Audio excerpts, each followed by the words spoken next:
नमस्कार, मैं पीयूष मणि अवस्थी। बहुत बहुत स्वागत है आपका इंडिया जंक्शन में। राज्यसभा में राष्ट्रपति के अभिभाषण के दौरान चर्चा पर प्रधानमंत्री के जवाब के समय राज्यसभा में कुछ ऐसा हुआ जिसने बीजेपी को सोचने पर मजबूर कर दिया।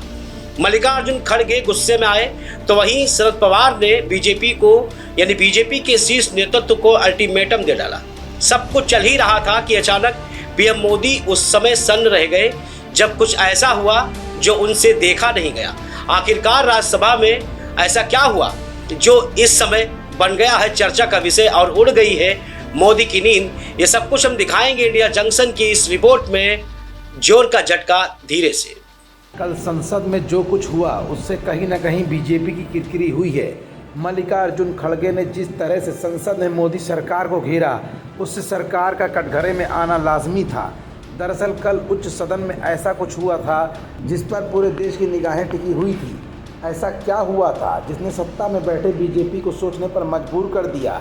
ऐसा क्या हुआ था कि जो बीजेपी के खास रहा करते थे वही दल सदन से विपक्ष के साथ वॉकआउट कर गए, वो भी विपक्ष के साथ। जी हाँ, ये सब कुछ आज की इस रिपोर्ट में हम आपको दिखाएंगे भी और बताएंगे भी कि आखिर कल संसद का दिन क्यों यादगार बन गया। दरअसल राज्यसभा में राष्ट्रपति के अभिभाषण पर चर्चा का प्रधानमंत्री नरेंद्र मोदी जवाब दे रहे थे।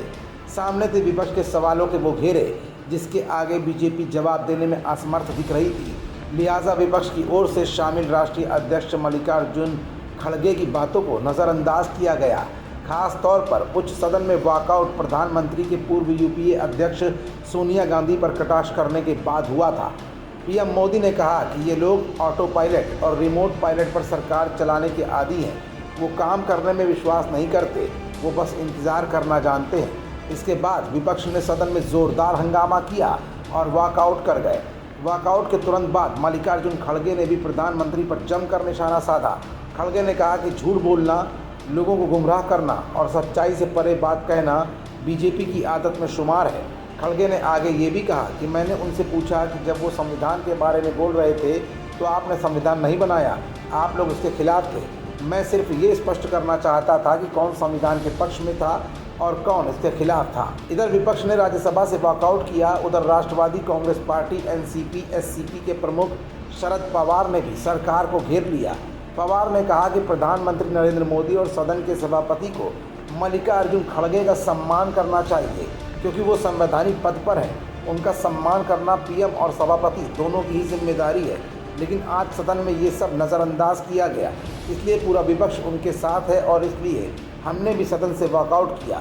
इतना सब कुछ तो ठीक था, लेकिन बीजेपी को उस समय झटका लगा जब संपूर्ण विपक्ष के साथ साथ कभी बीजेपी के गहरे दोस्त रहे नवीन पटनायक भी विपक्ष के साथ कंधे से कंधा मिलाते हुए दिखाई दिए। दरअसल बीजेडी यानी बीजू जनता दल और बीजेपी की दोस्ती काफ़ी गहरी रही है। बीजेपी के समर्थन से ही मोदी 2.0 के दौरान कई विवादास्पद विधेयकों को राज्यसभा से पारित कराने में मदद मिली थी। लेकिन सब इस बात से तब हैरान हो गए जब बीजेडी यानी बीजू जनता दल के 9 सांसद राष्ट्रपति के अभिभाषण पर धन्यवाद प्रस्ताव पर प्रधानमंत्री नरेंद्र मोदी के जवाब के दौरान विपक्ष के साथ वॉकआउट में शामिल हो गए। कल राज्यसभा में हुए इस पूरे घटनाक्रम से एक बात तो साफ हो गई है कि इस बार विपक्ष मजबूती के साथ और ताकत दिखाने में सक्षम हो चुका है। हर सवाल का जवाब देने में विपक्ष सक्षम है। यही नहीं, ये भी दिखाने में सक्षम है कि अगर बात हक और हकूक़ की होगी तो सरकार को घेरने में विपक्ष कहीं भी पीछे नहीं रहेगा। खबरों से जुड़े रहने के लिए सब्सक्राइब करें हमारा चैनल इंडिया जंक्शन।